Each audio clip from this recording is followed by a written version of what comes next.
Assalamualaikum warahmatullahi wabarakatuh. Oke teman-teman, jadi kali ini kita akan bahas cara pengecekan untuk mesin, kemudian kaki-kaki dan bagian lainnya untuk Suzuki R3 lama tipe 1 atau tipe 2 teman-teman.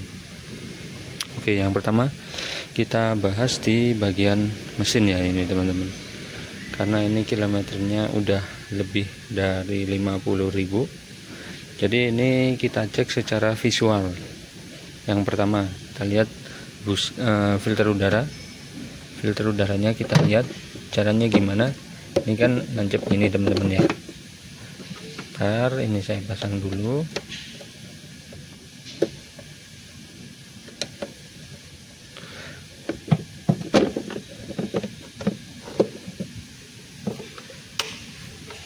Nah, filter udara kan gini, ini posisi semula ya, belum dibuka sama sekali. Ini filter udara, lepas saja. Caranya tarik kiri kanan, tarik, kemudian bagian sini itu kita angkat ke atas. Nah seperti ini. Kemudian dorong ke belakang, tinggal tarik filter udaranya.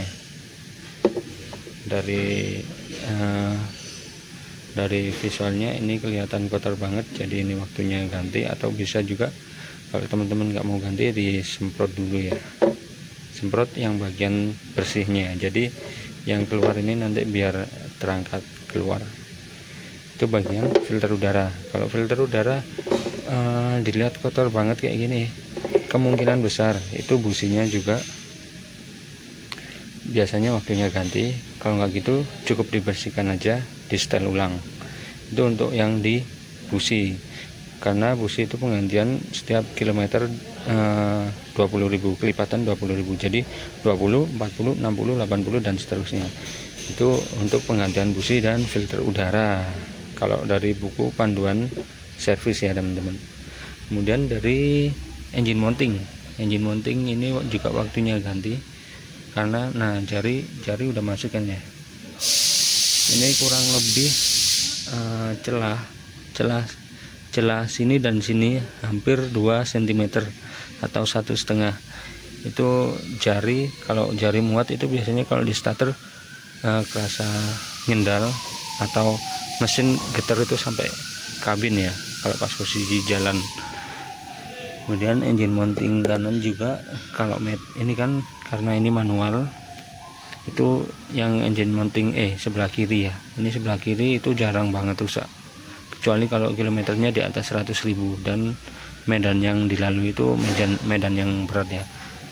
Engine mounting belakang dari sini teman-teman lihatnya, dari atasnya aki ya, itu cukup dilihat, dibuka celahnya gini, ini dibuka karetnya ini. Nah ini karet ini lebih enaknya kita lihat dari bawah sih teman-teman, tapi rata-rata ini mounting belakang dan sebelah kiri itu jarang banget kalau yang manual. Kalau yang matic itu rata-rata kalau di atas 100.000 kilometernya itu semua engine mounting kena. Kemudian dari packing mesin, nah ini kelihatan banget bocornya. Ini bocor kan, ini bocor oli, bisa dilihat sendiri nih olinya. Itu dari packing cover head ini ya, sama o-ringnya yang di dalam, o-ring busi itu juga waktunya ganti, udah keras. Itu biasanya ini setiap kelipatan 40.000 km teman-teman, itu mesti sering rembesnya ya. Kemudian di bagian motor fan, ini motor fan rata-rata biasanya di atas 60.000 baru oblak. Nah ini oblak ya teman-teman ya. Ini biasanya di kipas pas di AC itu getar sampai kabin ya, rasanya getar sampai kabin. Kemudian air dari perairan, mulai radiator sampai selang-selang. Nah seperti ini indikasi bocor teman-teman. Kemungkinan karetnya udah keras, kita lihat ya. Nah ini udah keras karetnya. Bisa juga nanti ini umpama kalau nggak keras ya teman-teman, nggak keras tapi dia masih elastis, kemungkinan dari sininya doang diklem. Klemnya ini bisa teman-teman ganti yang pakai ulir, kemudian kan dilepas dulu, klemnya diganti ulir, kemudian dilem, baru dipasangkan. Untuk air ini yang sering R3 itu memang. Oke, ini sudah. Kemudian sekarang di bagian fan bell. Ini fan bellnya baru ganti teman-teman. Jadi kalau indikasi fan bell rusak itu di setiap fan bell, di setiap garis fan bell ini itu ada kayak garis-garis retak-retak ya. Itu indikasi fan bell harus diganti. Apalagi retak-retaknya sering, maksudnya setiap 1 cm itu retak, itu udah parah sih. Kalau 1 cm 5 cm retak itu mending, saran saya untuk penggantian saja, daripada nanti takutnya pas di jalan atau apa akhirnya putus, malah kita sendiri yang susah. Jadi saya sarankan untuk penggantian itu fan bell kalau indikasinya seperti itu. Kemudian kita ke kaki-kaki teman-teman. Ini bagian kampas rem yang pertama, kita lihat ya.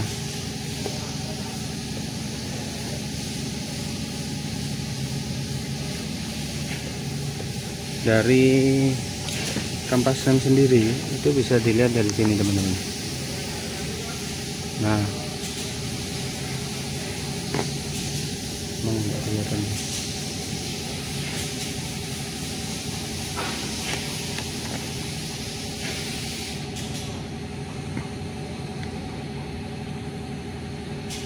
Nah, itu kelihatan teman-teman, itu kampas rem, itu perkiraan penggantian kalau ketebalannya di bawah 8 mili ya, atau hampir setengah senti itu saran saya untuk penggantian. Apalagi kalau matic itu cepet banget habis. Jadi penggantian kampas rem itu sekitar 3 mili saran saya untuk mengganti kampas rem. Itu limitnya ya teman-teman. Atau biasanya di sini kan ada sensor nih, besi ini. Itu biasanya kalau remnya habis itu bunyi ininya, sering gitu. Jadi besi ini itu sensornya kalau terkena piringan ini teman-teman, kalau dia bunyi berarti kampas rem udah habis. Jadi saya sarankan untuk penggantian. Kemudian di sini ada link stabil ya. Link stabil itu cara pengecekannya digerakin kiri kanan. Nah, seperti ini. Ini kalau keras atau berat itu jangan diganti dulu. Ini kan udah oblak banget. Terus kemudian ditarik ke depan belakang itu cetek kayak kerasa ada jeda ya. Nah, ini ringan banget ya kiri kanan. Itu biasanya dia bikin bunyi gluduk-gluduk. Sama skok depan itu bisa dilihat dari sini. Ini skok yang lama banget. Kalau tandanya kuning atau putih itu lama, dia belum ganti sama sekali. Itu juga keras. Jangan sampai ngangkat skok kalau nggak diganti teman-teman, karena bikin skoknya tambah keras. Kemudian kalau skok itu bisa dicek dari sini ya. Ini kita tekan. Nah, ini dia kan nggak mau balik. Nah, baliknya keras. Itu indikasi skok depan udah waktunya ganti. Seperti itu. Kemudian kaki-kaki yang bagian belakang. Ini juga stoppernya udah hancur ya teman-teman. Nah, itu kita sarankan untuk ganti, karena stopper itu kalau nggak salah dapatnya jadi satu sama skok. Ini skok belakang udah pasti apa namanya, nggak empuk lagi ya teman-teman, ngeredamnya. Bisa juga bunyi juga bisa. Biasanya stopper ini hancur, nanti lama-lama hilang, hasilnya bunyi. Kemudian yang terakhir ini wiper ya. Wiper bisa dilihat dari kondisi fisiknya. Itu kalau dia miring seperti ini. Nah, ini kan miring nih teman-teman. Itu udah waktunya ganti, apalagi nih platnya udah keluar gini ya. Bisa juga kalau nggak ganti, bisa juga ini ditarik. Ini karetnya ini ditarik, kemudian bagian ini taruh di bagian sini teman-teman. Tapi kalau kondisinya seperti ini saya sarankan untuk ganti ya, karena udah keras banget. Nah, ini kondisinya kan miring ini. Tuh, karetnya udah miring. Jadi saya sarankan untuk mengganti karet wiper. Kemudian minyak rem kalau kita lihat dari warnanya, itu kalau oranye atau masih agak kuning-kuningan itu masih belum diganti teman-teman. Kalau udah agak kecoklat-coklatan, agak gelap, saya sarankan untuk penggantian kuras-kuras minyak rem. Kemudian air radiator juga, ini warnanya juga udah agak ngeblur ya, agak kusam.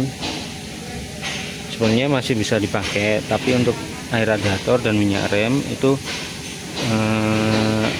kalau menurut buku servis setiap penggantian kilometer kelipatan 40.000 teman-teman.